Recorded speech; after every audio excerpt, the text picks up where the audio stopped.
magic is in the programming. Is that what it says out there? What's that nice sign you got? The fun is in the community.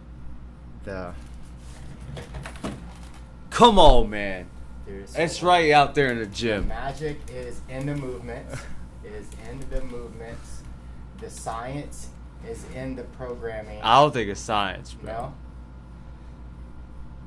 The art is in the programming. The art. Science. The art, baby. is We're a in bunch the of explanation. we're 4 artists there. The, Mastermind. the magic is in the movement. The art is in the programming. The science is in the explanation. The fun is in the community. Great way to start.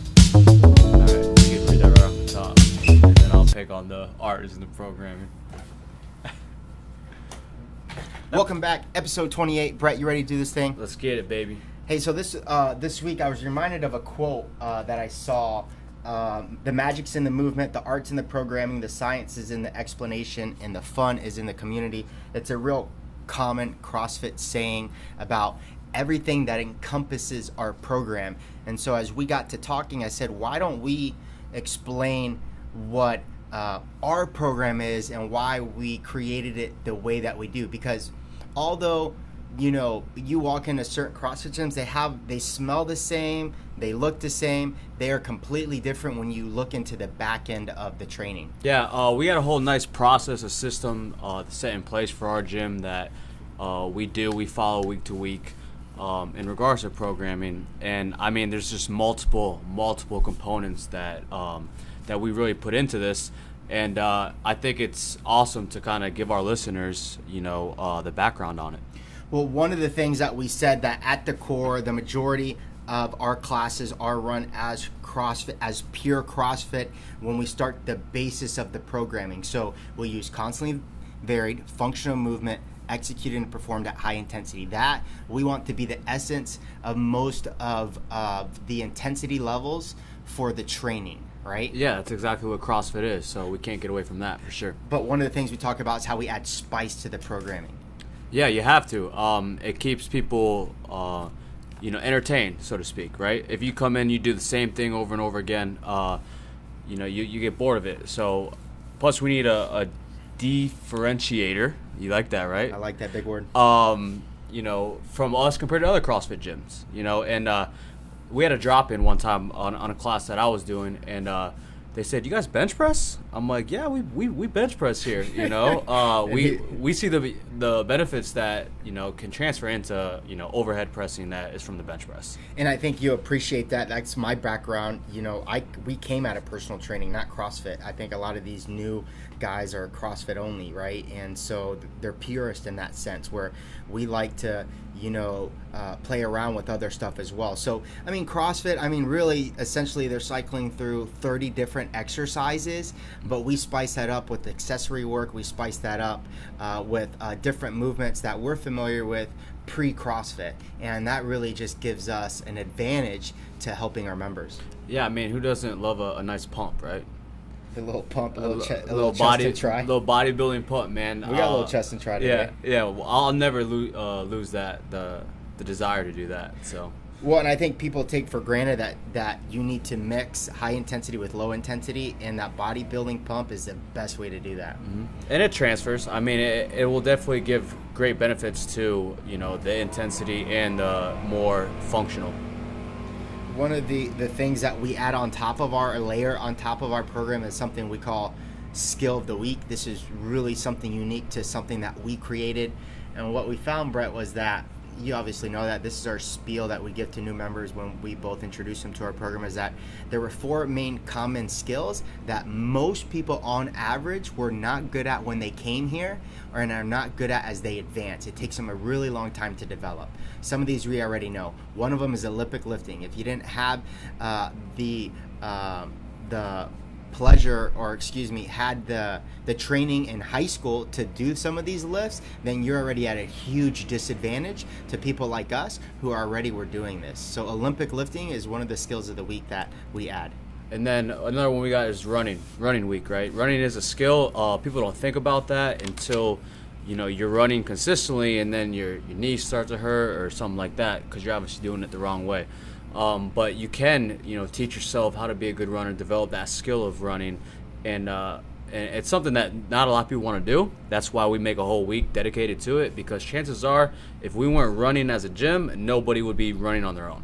Yeah, if it was sprinkled in once a week on that day, they could choose not to show up. They can go 2 or 3 weeks without running, and they're wondering why their endurance is not improving. So we force that on them by adding intervals, by getting creative with our intervals and our split training or fart legs, whatever we want to do to add into the running week.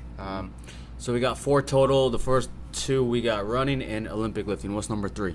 Number 3 is inversions, right? If you were a little kid, you remember going upside down in gymnastics and having fun with that. But I know people that come here and haven't done any type of inversion, getting themselves upside down 20, 30, 40, 50 years. Yeah, it scares the shit out of them. Scares them. So we want to place an emphasis in the beginning of class for the first 15 minutes. And again, the skill is skill. We use it as skill acquisition, but also as part of the warm-up as well. So it really helps us in many different ways. And our goal there is to get them upside down, right? It's not kicking them or getting a 60-year-old to try to walk on their hands. That's not what we're trying to do. Is can we get them inverted and teach them the proper progressions through that? And we get very creative, right? Because there's 6 days a week that we have to program in inversions, and so we never want to give the same movement every single day. Yeah, and then you have to develop some strength to even hold yourself upside down. So even though it's inversion week, we do a good job at trying to increase our pressing strength to have the strength to support yourself upside down on top of your hands. 100%, and it's transferable. So we need that to get better over time, because they struggle through that. Yeah, we made that switch though. I remember when I first got here, it was pushing strength week. Yep. And then we changed that into inversion week, just because we saw we need a little bit more time with that. A bigger need, yeah. Mm-hmm. It was just taking longer to develop, so we wanted to put more energy into that. And so the last one, pulling strength, having the ability to pull your body weight. There's a lot of people out there in the fitness game that cannot do a real pull-up. They just can't. And I think in this industry, what happens is that they go to some of the go-to modifications like bands or jumping pull-ups, and they use that all the time. But what we recognize is that was a band-aid to the real issue, and that really wasn't getting them stronger. And so we created one band rule policies to ensure that people weren't using more than one band, that we had a logical progression that we told all the coaches to follow. Right? So it wasn't like, well, Brett told me to do this or I told him to do that. Like, we all agreed that this progression was the most proper for modifying movements or you progressing them through upper body pulling exercises.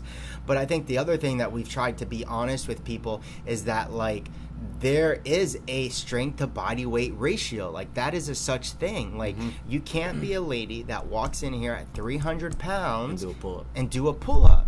Because there is a major gap between your strength and body weight.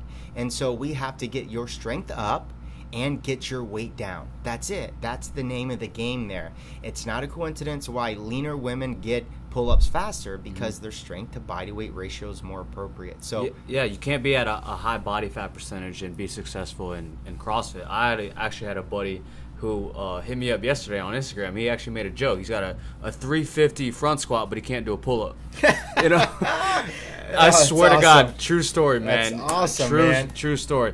But why? Just because he's a little bit heavier, right? He's a little heavier. I mean, so yeah, like exactly like you said, you can't be heavier and bigger and move well with the gymnastic movements. Yeah, it's just not possible. How'd you come up with the skill of the week idea?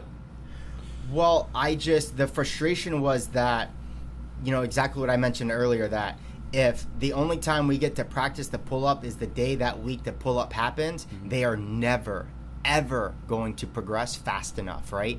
Because they will either not be able to show up that day the following week that it shows up, or they continue to ignore that workout with the pull-ups because they know they're never going to get better at it because they're not putting enough practice into it. And so I needed a more creative way to kill 2 birds with 1 stone, and that was practice a movement but still make everyone happy with workouts. Because if every day became a skill day, then no one would ever show up because there's no intensity, there's no challenging of they don't ever feel feel like they're progressing because they're always doing everything they suck at. And so it was a great hybrid of both things. Yeah, I mean, it's easy to skip a day, but you're not going to take off a full week. Exactly. And it forces them to practice it no matter what. You're not going to skip a week because it's running week, because you're going to lose out on those 7 days. So you suck it up and do it. But ultimately, listen, I tell this as a joke, but I really mean it, is that people don't pay us to give them what they to make them feel happy, what they're good at. Yeah, to do they pay us to give them what they need. That's the whole point, because if they could do what they needed, then they don't need us, right? And so when someone says I hate that, I'm like, bam, that's the thing they need. Yep. Like, that's my favorite word that comes out of a client's mouth, because they already state to me what they lack the most. And my belief is, people say work on your strengths, you work on your weaknesses. How do you elevate yourself? I say, why not both? Why not keep your strengths and elevate your weaknesses? Because you close the gap. You close the gap when you do that. If all you do is just work on your strengths, you're creating a major gap between your strengths and your weaknesses. But if you just work on your weaknesses, you never get to elevate the thing that you're best at, right? Because it's really good without having to work at. And so we want to close the gap by raising them both. That's a great takeaway right there. Closing the gap. Cool, man. So let me see. I'm just reading through our list here. The other one we have is 3-tier tracking. You want to kind of explain that a little bit? Yeah. So when we go over the workout briefing, the coach will go up to the board and say, hey, we'll go through the workout from, the skill piece, which is pertaining to what we just talked about, the skill of the week. Then we'll go over the conditioning piece. And based on our workout that coach programmed, we have a desired stimulus in play, right? And then the 3-tier tracking kind of guides our members into giving them that idea on, hey, this is how it's supposed to feel. This is where you should be at. So we have a health, fitness, and performance tier. Performance is, a small number of our gym, but there's some, some studs, some beasts, right? So the performance tier, chances are we'll have the heaviest weight, and we will design that workout to have the most complex movements. And the intensity to them, right? Yep. We can't have a stud athlete come in here and do a master's weight or something like that, right? The fitness tier is that middle of the pack. That's the majority of our membership. Hey, this is where you should be at, and this is the recommended loads for that. And then the health tier, which is some of the newbies, some of the people that are a little bit more overweight, that there's a little bit more scalable options for them to come in and do that workout alongside everybody else, but still enjoy the experience and not feel uncomfortable, because we'll never ask any new member to do something they're not capable of doing. That's a great explanation, bro. Yeah, and so it's a bell-shaped curve. The majority are falling under fitness. The other reason we created this is it helped put the coach and athlete on the same page, right? That way we weren't too off when making recommendations, but also, too, it's a track of their journey, right? Especially for people that had a current capacity that lost it by getting out of shape, is that we're going to start in health and we're going to master that, and we're going to slowly build into fitness. And then if you are the creme de la creme, you'll find yourself in fitness eventually. And so it's helped us kind of control people's patience and ego through the process. Yeah. I mean, you just said ego. If we change what an athlete has on the bar or whatever, it's easier for us to go to that board, and it's not as personal, right? It's not as personal. Say, hey, this is what we thought how this should go. Let's stick to that, and it'll get closer to that desired stimulus. Yeah, because sometimes the athletes don't understand why the weight is that weight or the rep scheme is that. Like, why not add 10 if it's 5? Why not add, if it's a deadlift at 225, why not go 275? Well, the goal is, the intention is, and that's why it's developed that way, versus them feeling like they're being offended because you're telling them to go lighter or something of that nature. So it's really helped control the conversation and build a lot of trust to be like, at the end of the workout, what did I tell you, right? I told you so, right? That was exactly how it was supposed to be performed. Yeah, this was my game plan for the class, and if you would have executed that movement at a heavier weight or even a lighter weight, you wouldn't have got that desired stimulus. 100%. Now, last part about the programming part is the in-house programming, which means this is probably the most trendiest thing right now in the CrossFit industry, and that's that gyms are hiring other gyms to do their programming. Outsourcing. They're outsourcing it. And from an outsourcing perspective, it's ingenious. They take a lot of the workload off of them by paying a minimal fee to get general programming for the entire week.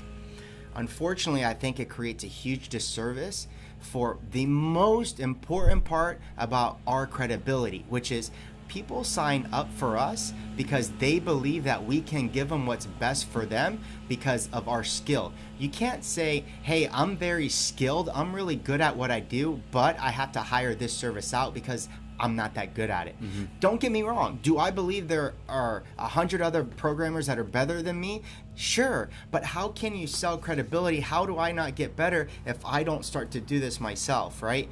And I think it loses a lot of credibility with the people that step on the outside in and are like, wait, you don't do the programming for us? I think if a lot of gym members knew that, they would be highly offended. I think they'd be highly offended if they knew that was happening in their gym. Yeah, it takes the personality of, the gym if we're not doing our own programming. It's a very fulfilling moment when you see a workout completed at the end of the class and everyone's, laying down on the floor, gasping for air, and you're like, yeah, I programmed that. That's exactly how I wanted it to go, and or someone hit a PR on, something you programmed. It's just like, you got more skin in the game when you're drawing up these workouts. Yeah, there's, the cookie cutter programs, I call them, they don't take that personal level, right? Because they don't know my members. How do they program it this way?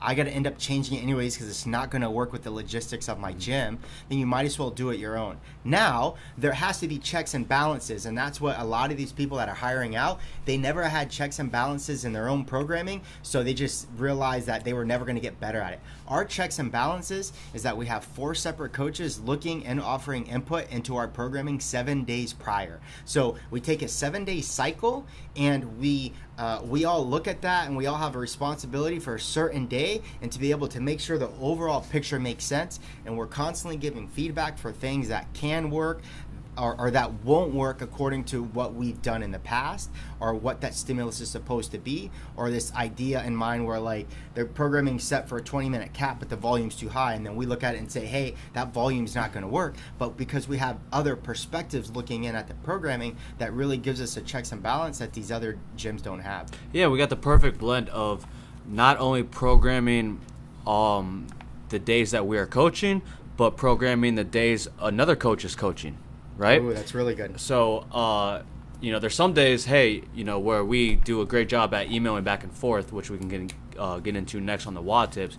But, hey, coaches, this is what I got programmed for Saturday. This is how I want it to look. We'll do a little video demo on YouTube.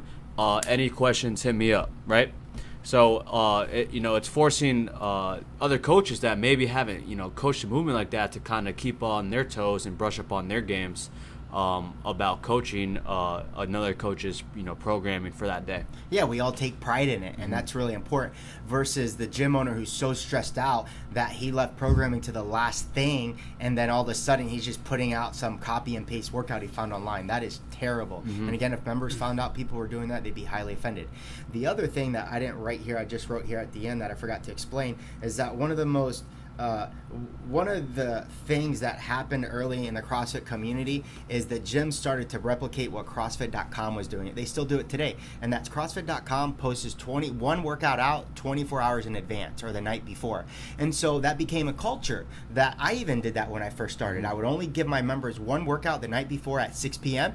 At 6 p.m., go to the blog, you can see the next workout. But I realized that was the worst thing to do for my members because I wasn't allowing them to plan in advance or to extend themselves for doing other things outside of my facility. Because when you only know one day at a time, how can you plan for a week out, 2 weeks out, when you are a triathlon, or when you are a triathlete, when you're a cyclist, when you're a runner, other goals, when you like to go bodybuilding? You can't do that. And so what I learned is I was doing them a disservice because I was saying, hey, go try and play new sports, go do other things. But the ignorance of that is I was only giving them one workout at a time. So one of the things that we do is that every Sunday we privately email our members the workouts for 7 days in advance for the following week. So there's no excuses. Like, are people going to cherry pick? Sure, they're going to cherry pick no matter what, whether you give it to them at 6 p.m. on a Sunday or you give them to 6 p.m. the night before. So that's a culture thing, and we fix that a different way. But you have to give them those workouts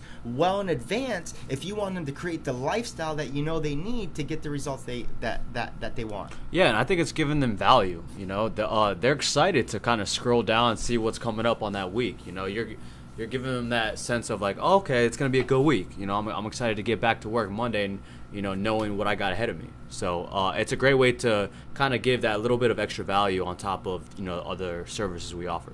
You mentioned the WOD tips. You kind of want to explain how we do that and why it works so well? Yeah. So what the WOD tips are is us coaches emailing each other back and forth on how the early classes went, right?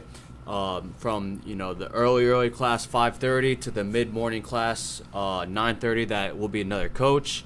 We kind of give our insights. Hey, this is how it went. This is what I saw. This is what to look for. This is how much time you want to spend here, just to make sure the experience of the class, that hour-long class, runs smooth from start to finish, and everything's right on point. And it's a good system we got. Yeah, the epiphany when we created the WOD tips was that the coach's last class is always better than the first. And so I didn't want that to keep happening every single time, because we were using our members as guinea pigs to having the perfect class. And so why not take those issues out with the afternoon classes by having a coach who's already went through the experience to give you where the hiccups might be, where things you're going to have issues with, where time is going to be a constraint, where logistics don't make sense. And so and that's why I think there's a huge advantage to sending out those WOD tips. And even before now, we came up with a better idea, which is sometimes with some of these spices that we throw in, new movements we haven't done or we haven't even heard of before that we expect our coaches to coach, we send pre-WOD tips, meaning, hey, this is a new movement this week. Here's a link to the video for some better explanation of it. Let me know if you have any questions, right? So that goes back into, we don't want our coaches to look like idiots, right? And we want them to be able to deliver the best value possible, and the WOD tips and the pre-WOD tips are the best way to do that. Yeah, and then a lot of our members, they sometimes want something to work towards, right? How'd the early class do, or what was the top score, or how many rounds was the average, or something like that. So we're one step ahead of the game to answer our members' questions they got on how this workout should go, or something they should shoot for in terms of performance. 100%, and it's been great for us, and I'm really happy that we do that. Same. Cool. So 2 other things that are really unique about our programming is we program something called a long day, and we program something called a makeup day. So really, we created a hybrid of the CrossFit 5-day cycle. If you've never heard of that, you can Google it, and they provide a free template for that where they tell you certain days are going to fall under monostructural or single modality, and other days are couplets, and other days are triplets, and other days you decide are AMRAPs, and others are for time. And so we created a hybrid of that, but we also added a long day and a makeup day. You want to explain one of those? Yeah, first off, it's another form of variation. That's the first thing. The definition of CrossFit, right, is constantly varied. So us throwing in those 2 days is varying our program even more than the next CrossFit gym. But so we set up a long day. I'll kind of speak on that first, which is, the workout, the conditioning piece is at least 25 minutes or longer, right? We're trying to get that stimulus to where it's like, hey, you're in the trenches, 10, 15 minutes in, and, we want to prepare our members to be ready for a workout like that, right? So we'll program that a long day, a long conditioning piece specifically. And then the makeup day is something that could be anything from something you saw lacking the week before, or hey, you're looking at the other coach's programming and hey, we haven't done this in a while, let's get that back in. Any type of weaknesses you see, that makeup day, I love programming that because chances are you're going to do stuff that the members absolutely hate, which you made, your point earlier. It's stuff that needs to be done. Right? And sometimes, if that coach is set to program on a weightlifting day or monostructural day, but it gives them the freedom on a makeup day, like, hey, I've been wanting to program this. I've noticed a weakness in our members here, so let's do it for the makeup day. Yeah, listen, our program is varied, but it's varied within context, right? It's still varied within this box. And so that makeup day allows us to step outside of that box to the traditional norm. Sometimes it felt like a traditional bodybuilding split that day. Mm-hmm. Other days it was the biggest chipper of the week. You just don't know because we look at the cycle the last 2-3 weeks of what was going on and what's missing, right? And so that allows us to really, that's a real creative day for all of us. So I really enjoy that one. And the long days was one of those things, I think it appeals to members, mm-hmm. but two, it was a gap that we knew that people just were really struggling past those longer domains. And so we wanted to push something a little bit longer that people wouldn't normally see. And so when they see long day, they know that they're in for it that week. It's going to be a little bit more uncomfortable than normal. And that long day always changes. It's one day after the following week. So if it falls on a Wednesday this week, it's Thursday next week, it's a Friday the following week after that. And that way everyone's still getting that. Because if you only come Monday, Wednesday, Friday, and if we only left it to Tuesday, then you would never get a long week. So we're very, very creative with how we expose them to long days and makeup days. Let me see what I'm missing. I think the other one that I want to explain is the elephant in the room with when it comes to class sizes. One of the most unpopular things that I did over 3 years ago is I moved our gym to a reservation private gym only, that you could not attend a class, any of my classes, unless you were reserved. And for some of the older members, they struggled through that because they had the convenience of coming and going, but they didn't realize what the ramifications of were that. And that was, we could get a class of 4 members and in the following class get a class of 25. And what had to happen is that not only did you suffer safety issues, you suffered consistency of quality, because you can't be consistent when you don't know, you can't fix the number of people coming in to control that class size. My analogy is that there's a reason that in the state of Florida, public schools mandate a specific student to teacher ratio. It's a mandate. It's a law that schools are not allowed to have a certain amount of students per teacher. Why? Because they recognize what I saw, and that there's a diminishing return after a certain number. Now, every number is different. We can argue 12 to 15 or 15 to 16. Mm-hmm. That's one thing. But we can clearly state that having 10 people is much better from a coaching perspective than having 30 people. There's no argument, because you can see more things happening. You can spend more time with people. There's more space. Personal. It's more personal. And so, it just makes sense. Now, why don't other gym owners do it? I think they're afraid. I think they're afraid of what their members would do if they did it. But unfortunately, they're lying, because you can't. It is impossible to offer consistency across the board from day to day to week to month, year to year, if you're not having a cap on each class. It's impossible. And so you say, well, we have 2 coaches. Okay, so what are you going to do? Now you're going to have 2 coaches for 40 people? That's ridiculous. Yeah. That's ridiculous. Like, we're micro gyms. We don't have that space or that amount of equipment to do that. And then it becomes, at that number, it's a commercial gym. Like that's what we were trying to stay away from in the first place. And I struggle with that one, because I wish more gyms did it, but I don't think, I think they're just scared. They're scared. How do I implement it? What are they going to think about us? They're scared of losing another member. And I knew I would lose more members in the long run if I couldn't tie down the quality over time. Yeah, I mean, there's numerous aspects that, why you would need to put a cap on a class. You named just the quality and the consistency, but safety is a big one. If you got a new member in a class of 30, it's like, are you really going to be able to give your time to make sure they're moving safely? Probably not, And then another one's gym space, right? Yeah. Imagine, 30 people in our gym with, clean and jerks that day, right? It just doesn't make sense in regards to equipment and space.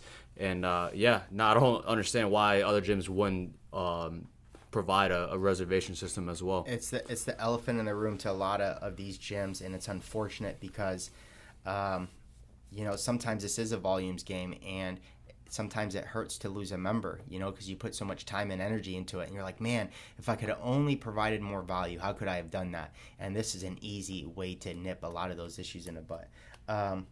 Cool. And the last one we said is having this balance between weightlifting, gymnastics, and monostructural. It's how we, outside of accessory work, which is a kind of hybrid of some of those sometimes, that's our core of how we look at movement. And we know there's a limitation to monostructural. It's one that we always struggle with. Monostructural is a singular motion back to back, usually for cardiovascular purposes. So running, jump roping, biking, rowing. biking, rowing. So those things are usually monostructural. So we have 5 of those where we have maybe 20 to 30 gymnastic movements that we cycle through and 20 to 30 weightlifting movements that we cycle through. So sometimes we got to get a little bit creative, but I think what we do really well is we have the tools of the toolbox. We have this list in our head. We know the movements are core movements, and then the ones that are secondary to that, and then our accessory movements. Yeah, and all 3 components are super, super beneficial. You know, you can't just have a week long of just monostructural movements or just weightlifting movements. You know, we gotta vary them often, switch them up, and then have a good appropriate balance of all 3. Yeah, man, and I think that's why we have the consistency that we have across the board. Now, again, none of this tap nutrition. When we talk about health, it's about fitness, and we create fitness through our programming. But there's also the nutrition side, and that's something that we've been adamant about lately, about getting them to look fit, right? Because we're getting them fit, like we're getting them to be able to stronger, do more than they ever better have. Times. But can we get them to look that way? You gotta look like you work out. 100%. That's the bottom line. Why people step into the gym, right? Is to look better. Yeah.